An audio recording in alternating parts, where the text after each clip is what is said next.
Ready for liftoff. Today, we're diving deep into the past, present, and future of space travel, and more specifically, the private companies like SpaceX who are really pushing the boundaries. And we're lucky enough to have our hands on some excerpts from a brand new book to guide us, SpaceX, Elon Musk, and the Final Frontier by Bergan. It really flips the script on how we usually think about the space race. Yeah, like everyone always jumps to the US versus the Soviets, right? Exactly. But this book suggests we're actually in a whole new era of space exploration. It's not just about nations anymore. It's about these billionaires with rockets. Billionaires with rockets kind of has a ring to it, doesn't it? It does, doesn't it? Yeah. I mean, imagine a future where a family vacation could be a trip to orbit, not just another camping trip.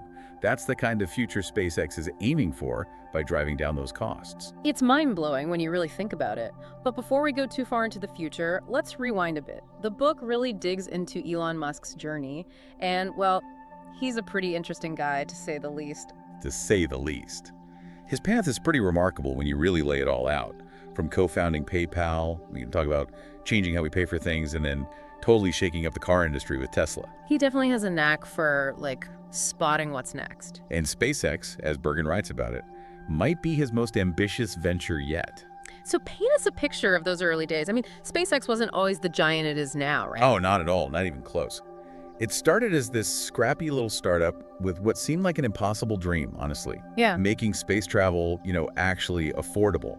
They were basically starting from scratch, building rockets, with this goal of taking on the biggest names in aerospace. It's wild to imagine them as the underdogs now, especially with their track record. Those Falcon rockets, the Dragon capsule, it's pretty incredible. Their first big win, the Falcon one, that was huge. It was the first privately built liquid fuel rocket to actually reach orbit. And that was the turning point, not just for them, but for the whole private spaceflight industry.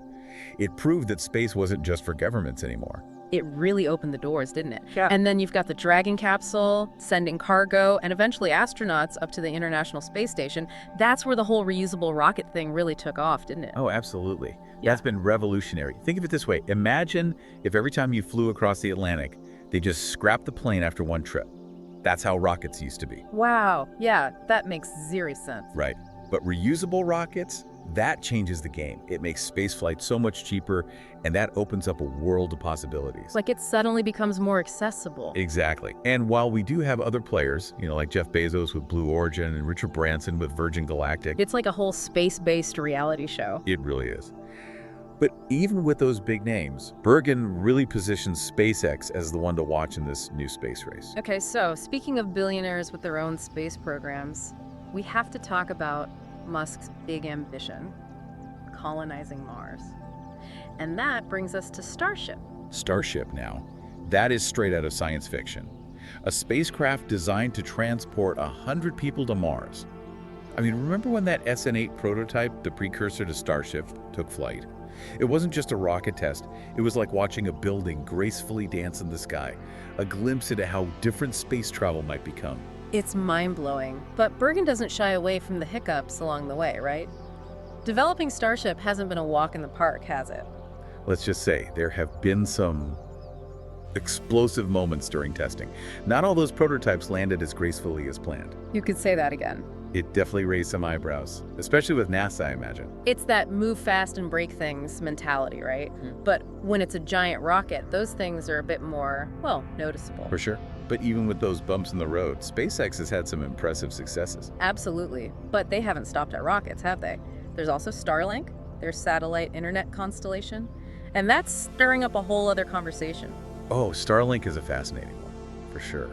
Yeah, with Starlink, you've got this incredible potential, right? I mean, imagine it. Internet access everywhere on the planet. It could be revolutionary, especially for those communities that have been left behind. Exactly. But of course, it's not quite that simple, is it? There are some serious concerns. Astronomers are worried. Yeah, light pollution, space debris. It's a real concern. Big time. And, it kind of feels like with technology, it's always racing ahead, Like we're trying to figure out the instructions while the rocket's already in the air. Yeah, trying to catch up, right? And it's not just the tech itself, is it? Bergan also gets into, the whole environmental impact of our adventures in space. We can't ignore that. Definitely not. It's something we have to be really aware of, right? From the emissions from those rocket launches to the growing pile of space junk up there. Our footprint is getting bigger. and we need to be responsible about it.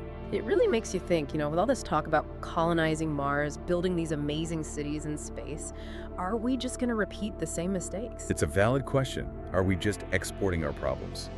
But amidst all that, Bergan also points out this really crucial aspect of SpaceX. Yeah. The economics of it all. They've really shaken things up, made space travel so much more affordable. Yeah, I was blown away by those numbers in the book. The cost of launching stuff into orbit.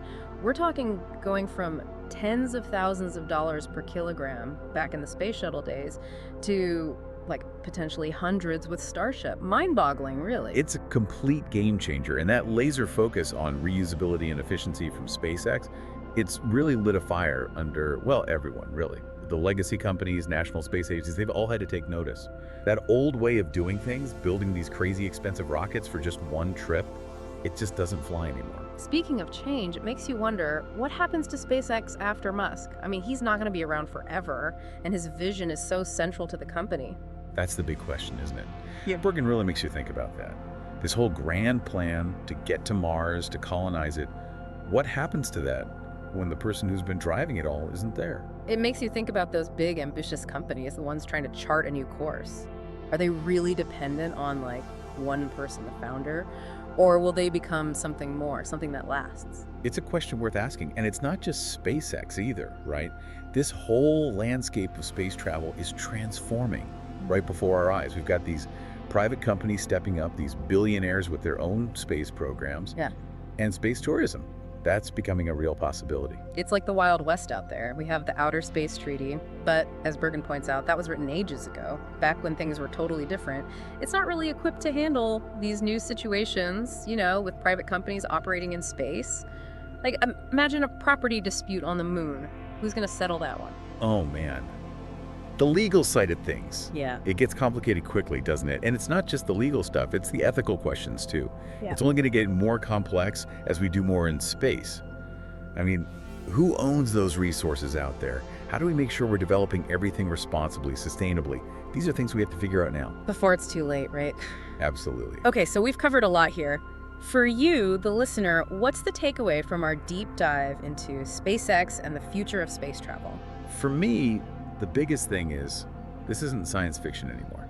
Space exploration, it's happening now. It's our present, and it's going to be a huge part of our future.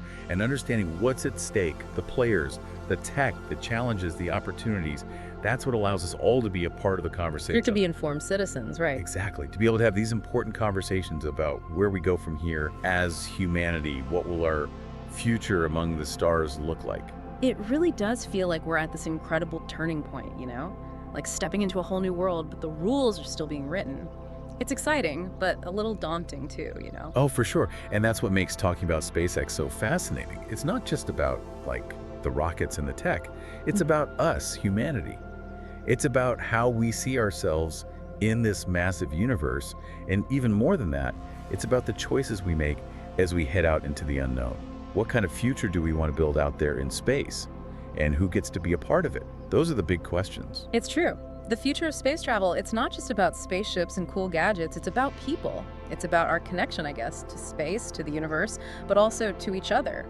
It makes me think of that quote, the one about we shape our tools and then our tools shape us. And that's what SpaceX is doing, building these incredible tools. But how those tools end up shaping humanity, well, that's the big unknown, isn't it? That's a powerful thought. We've covered a lot of ground in this deep dive. From those early days of SpaceX, just this tiny company with a big dream, to, who knows, maybe a future where humanity is spread out across multiple planets. And while Bergan does a fantastic job really walking us through this story so far, it's important to remember it's not over yet. The story's still being written as we speak. What we've talked about today, it's just the beginning. And that's what I find so exciting. It's like we're right here witnessing the birth of a whole new era, and the possibilities, they're just endless. Endless is right. And that feeling, that sense of, wow, anything is possible, that's what I hope you take away from this deep dive. Keep asking those big questions, What are the ethics of colonizing other planets? What does it even mean to be a multiplanetary species? And maybe the most important question, what kind of future do we want out there, beyond Earth? Because it's not set in stone, is it? It's a future we're all creating, together. One launch, one decision, one deep dive at a time. covered in